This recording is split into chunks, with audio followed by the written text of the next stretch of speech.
In MMA, there are great fighters and then there are apex predators. Men who don't just win, they dominate, they break spirits, and they redefine eras. And right now, there is nobody on the planet that is scarier, more complete, and more unstoppable than Islam Makhachev.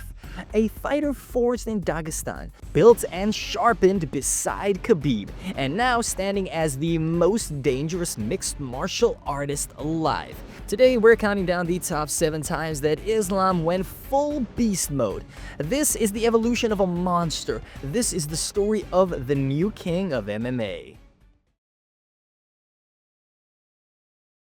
To understand how this era began, we go back to March of 2021, UFC 259. It was Islam versus Dober. At the time, Islam wasn't yet a superstar. Critics were saying that he was overhyped, he was protected, and he was riding Khabib's reputation. And Drew Dober, a powerful striker with knockout wins and granite toughness, was supposed to test him. And instead, Islam made him look like he didn't even belong in the sport. He took Dober down effortlessly, like flipping a mattress, and once he was on top, the mauling began. Pressure control, zero space to breathe. Every attempt to escape only put Dober deeper into trouble. Islam flowed from position to position like water, shoulders crushing ribs, hips pinning limbs, and grip tightening like steel. By round 3, Islam locked him up in an arm triangle choke, so tight that Dober just had no choice but to tap. It wasn't a fight, it was a warning shot, a preview of what was to come. This was the night that many fans realized the truth. Islam wasn't the next Khabib, he was the next evolution. Fast forward 7 months to UFC 267, and Islam needed a big name, someone to silence all of the doubt. Then entered Dan Hooker, ranked top 6 lightweight. And he was fresh off a win, he feared no one, and he was one of the most dangerous when it came to striking and even toughness. Analysts said that this would finally test Islam. What followed was one of the most dominant, effortless wins in top 10 lightweight history. Islam shot, he lifted Hooker up off of the floor, and he slammed him down like he was nothing. He trapped one arm with his leg, isolated the other, and locked him up in a Kimura. 2 minutes and 25 seconds, and we got a tap. It was game over. There was no struggle, no sweat, just pure controlled violence. Even Khabib laughed cage side because Islam had just arrived. Everything changed at UFC 280. Charles Oliveira was at the time the most dangerous finisher in UFC history. He had 33 professional submission wins with an 11-fight streak, and he was expected to pull Islam into chaos. But Islam didn't run from the fire, he just walked right through it. His timing, his calmness, and his distance management, well, everything looked world class. He dropped Oliveira with a perfectly timed right hand and immediately transitioned into an arm triangle choke that forced Charles to tap. The greatest submission artist in MMA history submitted by Islam. That is just poetry. That wasn't just beast mode, that was a statement. And it was dominance at the highest level. And when Khabib entered the cage and wrapped the belts around his waist, it felt symbolic. The torch had now officially been passed. Next came a challenge that nobody expected. The pound-for-pound #1 fighter in the world, Alexander Volkanovski, a striker with elite footwork, speed, and pressure, and also let's not forget about championship mentality. Fighting in his home country of Australia, many believed that Volk would just expose Islam's striking and he would knock him out. Instead, Islam beat him at his own game. He out-jabbed him, he controlled range, he mixed takedown threats into striking combinations, and he dropped Volkanovski with sharp, clean counter-punching, something almost no one has ever done before. And when the fight ended, Islam had defended his lightweight title by beating the best fighter on earth at what he does best. That night, Islam became the true pound-for-pound #1 fighter in the world.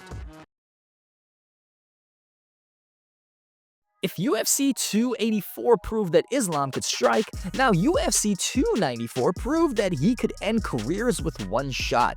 Volk stepped in on short notice to save the card, and everyone expected another grappling fight, but Islam had something special planned.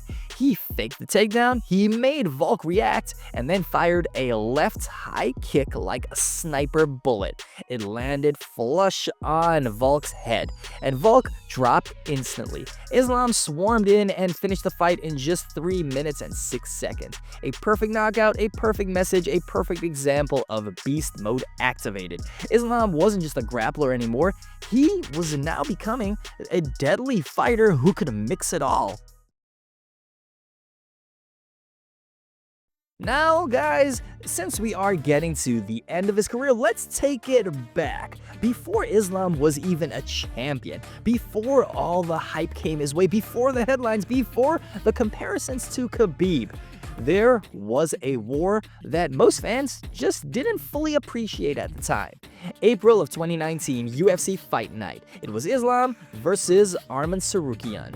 Arman was making his UFC debut, and almost nobody outside hardcore fans even knew his name. But insiders knew that he was a monster. He had elite wrestling, world-class scrambling, and no fear whatsoever. What followed was one of the most intense and technical grappling battles in lightweight history. Both men were chaining takedowns, reversals, scrambles, and transitions at a pace that looked superhuman. It wasn't just wrestling, it was MMA chess at full speed. Islam took Tsarukyan down multiple times, controlled key positions, and out-grappled a man who would later become a top 5 lightweight contender. Arman had never been taken down like that before, not even close, but Islam dragged him around the cage like a bigger, stronger, better trained version of himself. The fight ended in a unanimous decision for Islam, but it instantly became a cult classic for grappling purists. Today, with Arman now a top-ranked contender and a future title threat, fans look back at that war and they realize that version of Islam would already be champion in most eras.